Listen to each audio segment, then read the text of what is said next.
warahmatullahi wabarakatuh. Waalaikumsalam warahmatullahi wabarakatuh. Selamat pagi anak-anak, sehat semua? Oke, sudah siap pembelajaran? Oke, ya nama masuk siapa? Lengkap? Lengkap. Oke, kemarin materinya apa maksudnya? Terakhir Pak Imam jelasin? Pernikahan. Apa pernikahan? Hubungan antara seorang laki-laki dan seorang perempuan untuk mewujudkan ikatan rumah tangga berlandaskan. Oke, itu kan kemarin kita sudah membahas tentang definisi daripada pernikahan. Nah, kemarin juga Pak Imam masih tugas bahwa kalian untuk mempelajari satu belum tentang bab pernikahan. Sudah semua? Sudah belajar? Oke, lah. Di hari ini Pak Imam pengen bermain. Sudah tersiapkan kertas warna-warni, ada biru, ada kuning, ada pink. Ya. Nah, nanti kalian akan tak bentuk kelompok untuk kita bermain Divide et Impera. Apa itu? Biasa kan? Oke. Kita berdua kelompok menjadi berapa? 5. Banyak ada? Cukup. Oke, kita bagi kelompok menjadi 5. Siap? Pak Imam yang buat atau kalian? Oke, Pak Imam ya. Enggak mau pilih sendiri? Oke, siap. Kumpul. Ayo, untuk sesuai kelompok.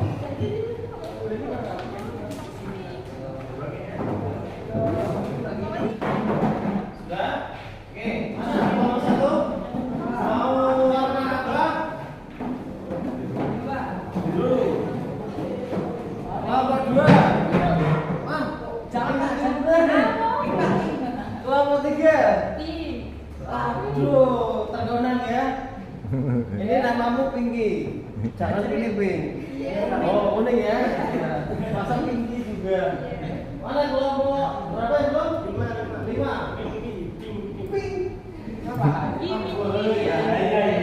Oke, di masing-masing kertas silakan kalian tulis nama kelompok kalian. Boleh pakai nama apa? Terserah. Nama hewan, nama anime favorit, atau nama cerita kalian juga boleh. Nama ini. Ya, terserah. Kemudian tulis juga anggota kelompok kalian.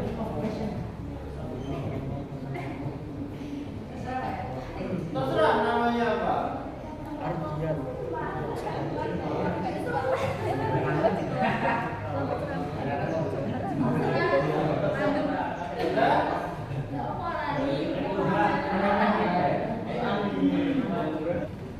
Sudah? Kalau sudah, ini namanya adu domba. Buatlah satu saja pertanyaan sing kira-kira aneh. Ya, satu pertanyaan yang kira-kira susah untuk dijawab. Tapi kaitannya dengan pembelajaran kita, materi kita yaitu pernikahan, mulai dari pengertian, kemudian dasar hukum, kemudian syarat hukum, kemudian ada tujuan pernikahan sampai dengan hikmah pernikahan. Silahkan kalian kalau bisa geli wawasan kalian. Oke? Hasil waktu berapa menit? 2. Oh, saya mau.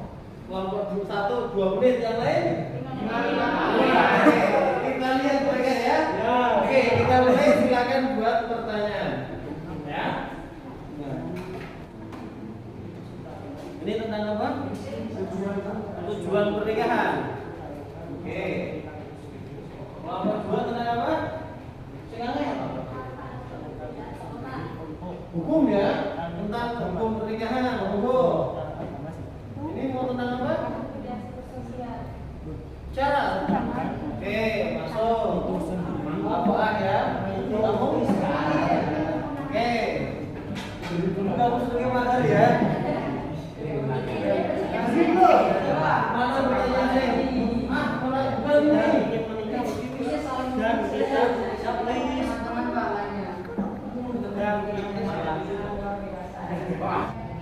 Oke, kelompok 1 duduk sudah. 2 sudah. 3 banyak Pak. 4 sudah. 5 sudah. Oke. Untuk menghindari apa ya? Dendam-dendaman. Bagaimana kalau pertanyaan kalian itu ditujukan kita acak saja. Ya. Main orang rasa wah gue lupa sekitar aku gitu. Merasakan buruk. Nah, saya sudah siapkan 5 kelintingan kita arisan. Nah, ini ada angka 1 sampai 5. Nanti kelompok 1 ambil 1 kelintingan, keluar nomor berapa, berarti pertanyaan tersebut ditujukan kepada kelompok tersebut. Kalau dapat sesuai urutan kelompoknya, ganti. Kocok lah. Oke, perwakilan ini. Ayo, cepetan, duluan. Oke. Ini siapa dulu?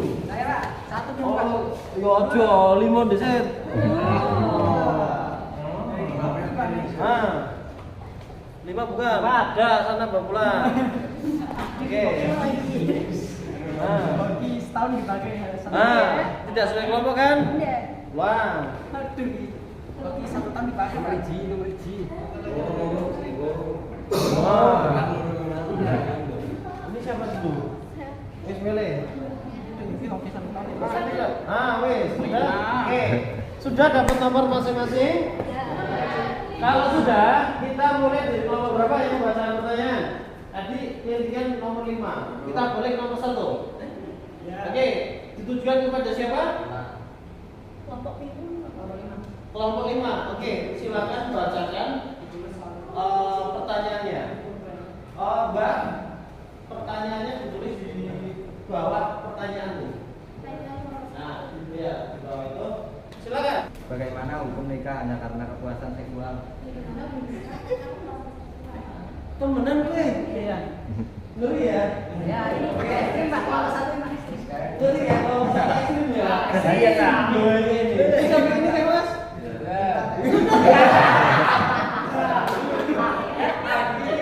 Oke, sudah. Kelompok 5 sudah. Kelompok 2, silakan dibacakan. Kepada kelompok berapa? Kelompok 1. Kelompok 1, berdiri dibacakan pertanyaannya. Oke, Ilham. Bagaimana hukum pernikahan berbeda agama? Oh, hukum pernikahan beda Agama. Oke, mantap. Dasar hukum ya. Kelompok 3, tujuan kepada kelompok berapa? 2. Silakan berdiri dibacakan. Apakah perbedaan status sosial dalam kekayaan menjadi problem dalam pernikahan? Wow. Status sosial kekayaan menjadi problem dalam pernikahan. Ini ada kaitannya dengan syarat pernikahan. Oke. Kelompok 4, itu juga kelompok berapa? Kelompok 3. Kelompok 3. Silakan catat. Dibacakan, Mas. Bagaimana apabila mahar tidak ada atau ada perselisihan tentang mahar ketika akan nikah, apakah sah nikahnya? Perselisihan mahar. Sumbernya ada kasus? Itu ya. Oke, terakhir kelompok 5 itu juga kelompok berapa? Kelompok 4. Silakan dicatat. Apa pertanyaannya? Bagaimana hukum orang yang tidak mau menikah dengan tujuan pernikahan itu untuk menggunakan agama dan kita sebagai father sudah mengingat Curhat ya. Ya. Bagaimana hukum seseorang yang tidak mau menikah? Padahal salah satu maqasidul syariat dari pernikahan adalah untuk menyempurnakan agama. Bahkan pelajar saja dia sudah pengen menikah. Oke. Sudah semua? Kalau sudah, silakan dirembuk selama 5 menit. Kalian cari jawaban, dituliskan di nomor paling bawah. Ya. Sudah semua pertanyaan jawabannya? Kelompok 1 sudah? Kelompok 2? Kelompok 3? Oke. Tadi pertanyaan dari kelompok 1 sebagai berikut. Bagaimana hukum nikah karena kepuasan seksual? Jawabannya adalah pada dasarnya hukum menikah orang yang mempunyai syahwat tinggi itu wajib. Tetapi alangkah baiknya dan diniatkan untuk ibadah sesuai dengan kaidah al-umuru bimaqasidina.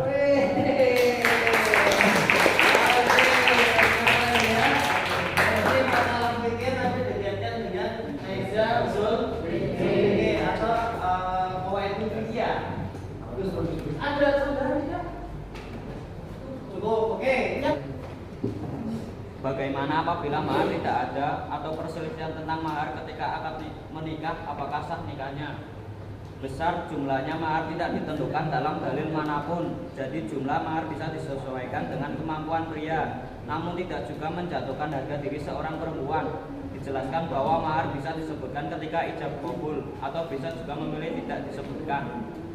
Pernikahan tanpa menyebut mahar hukumnya tetap sah. Hal ini merujuk pada para ulama yang berpendapat bahwa mahar bukanlah rukun dan syarat dalam akad nikah, sehingga ia boleh saja disebutkan dan boleh tidak disebutkan nilainya. Walaupun pernikahan sah tanpa menyebutkan mahar, akan tetapi mazhab Syafi'i dan Hambali menetapkan bahwa menyebutkan mahar dalam akad nikah hukumnya mustahab. Mustahab adalah sesuatu yang telah dikerjakan oleh Nabi Muhammad 1 atau 2 kali. Rasulullah mencontohkan langsung beliau menyebutkan mahar saat menikah sahabat, karena itu menyebutkan mahar dalam akad nikah hukumnya mustahab, yang lebih utama daripada tidak menyebut agar tidak terjadi sengketa di kemudian harinya. Oke, kalau Bapak gimana pertanyaannya? Ada apa? Hukumnya mustahab. Mustahab itu apa? Tadi mustahab apa? Mustahab itu kan Nabi sudah melakukan 1 atau 2 kali. Oh, 1 atau 2 kali perbuatan yang telah dilakukan Nabi. Jadi Rasul nanti aja disebutkan. Ada pertanyaan lagi enggak? Tidak ada. Pertanyaannya? Bagaimana hukum pernikahan beda agama? Oke, pernikahan beda agama. Hukum Islam dalam beda agama adalah haram. Jika pernikahan tersebut tetap dilaksanakan, maka hukumnya akan tidak sah, seolah-olah nikahan itu tidak pernah terjadi. Secara hukum syariah, perbuatan mereka tergolong dalam perbuatan zina. Oke, haram ya. Oke, tadi sudah masalah juga. Gimana kelompok kalian? Ada pertanyaan. Aduh, orang terima. Bagaimana kalau kan hukumnya haram, Ya. tapi kalau dia sampai melakukan hubungan dan punya anak, apakah anaknya itu jadi Anak haram. Oke, pertanyaannya kalau dia tidak tahu kemudian sampai punya anak, statusnya bagaimana nasabnya? Oke, bagus. Perlu waktu menjawab atau lempar? Oh, perlu waktu. Oke, kita tunggu. Yang kedua. bagaimana hukum orang yang tidak mau menikah, padahal salah satu tujuan pernikahan adalah untuk menyempurnakan agama. Oke, jawabannya. Asalkan tidak terjerumus dalam perbuatan zina, maka hukum sebuah pernikahan adalah mubah. Mubah sendiri merupakan perkara yang dikerjakan atau ditinggalkan, tidak memberikan ganjaran atau baik dosa atau pahala. Karena menikah adalah sebuah anjuran, bukan kewajiban. Oke, jawaban dari Bapak Pak terkait dengan bagaimana sih orang yang sudah tua tapi tidak mau menikah. Jawabannya adalah asalkan tidak khawatir terjerumus kepada perbuatan-perbuatan takaruf zina ataupun bahkan sampai zina, maka dasar hukumnya tadi apa? Mubah. Gimana? Ya. Oke, kamu terakhir. Pertanyaan dari Bapak berapa? Oke, pertanyaannya apa? Jawabannya apa silakan? Apakah perbedaan status sosial dalam kekayaan menjadi problem dalam pernikahan? Sebenarnya tidak ada masalah, karena di dalam agama akad akan tetap sah. Dalam perbedaan status sosial, Islam juga tidak melarang orang yang berbeda status sosial untuk menjalin hubungan pernikahan, seperti pernikahan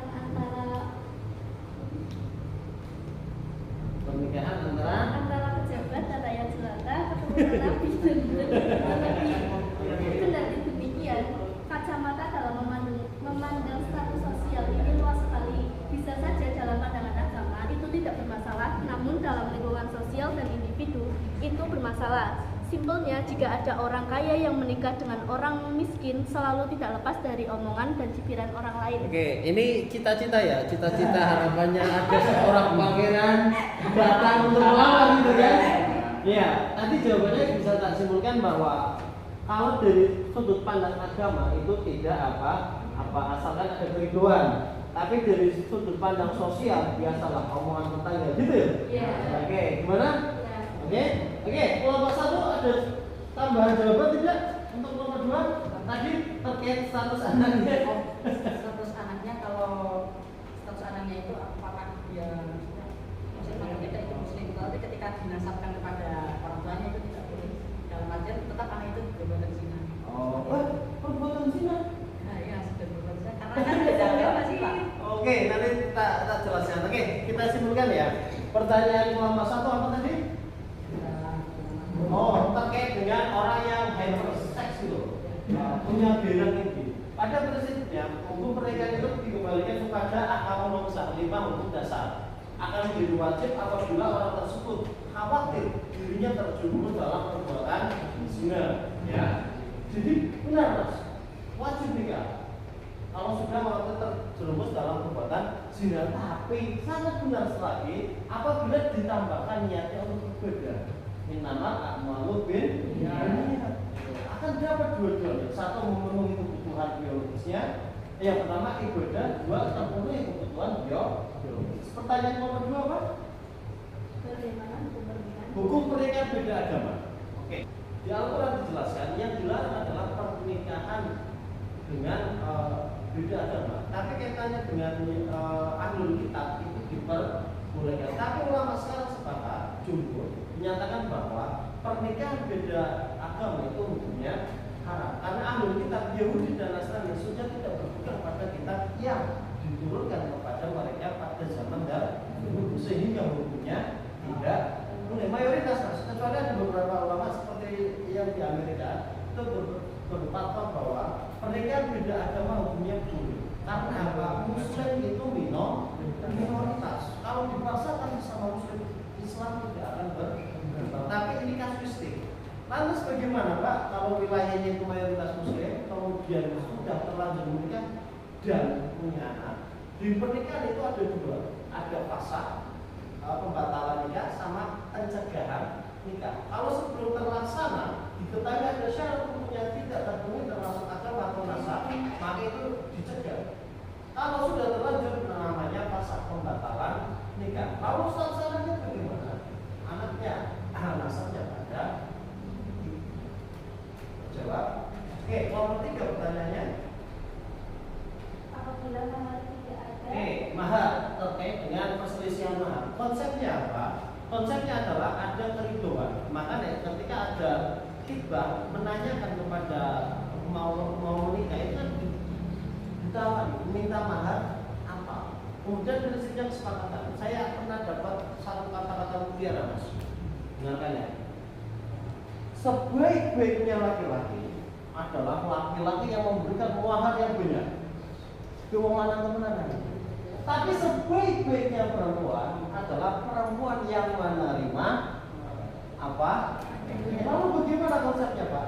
Ya yang sedang-sedang saja, asalkan ada kesepakatan dan itu di kedua belah pihak. Oke? Kelompok apa? Pertanyaannya apa tadi? Bagaimana hukum orang yang tidak mau menikah padahal salah satu tujuan pernikahan adalah untuk menyempurnakan agama? Nah, tadi jawabannya sudah tepat bahwa prinsipnya kalau dia tidak khawatir kepada perbuatan zina maka menikah untuk masalah itu sudah semua berarti? Oke, intinya adalah seperti itu. Ada pertanyaan tidak? Sebelum kita akhiri, konsep bab pernikahan itu terdiri dari yang pertama pengertian nikah, dasar hukum nikah, kemudian syarat hukum, ini yang agak rinci, kemudian tujuan pernikahan dan yang kelima adalah makna pernikahan. Ada pertanyaan tidak? Apa? Kalau misalkan udah nikah, belum masih nikah baru kemarin 2 hari yang ada kan langsung cerai, itu bagaimana Pak? Apakah semua mahar itu dikembalikan atau tidak? Oke, terkait dengan pernikahan perceraian. Nah ini akhirnya akan kita bahas di pertemuan selanjutnya. Jadi bab nikah masih, ya kan? Nah kita senang tidak? Senang. Dek, tolong dong bikinkan apa? Kopi. Ketika diminum sembuh. Ternyata tidak bisa membedakan antara gula dengan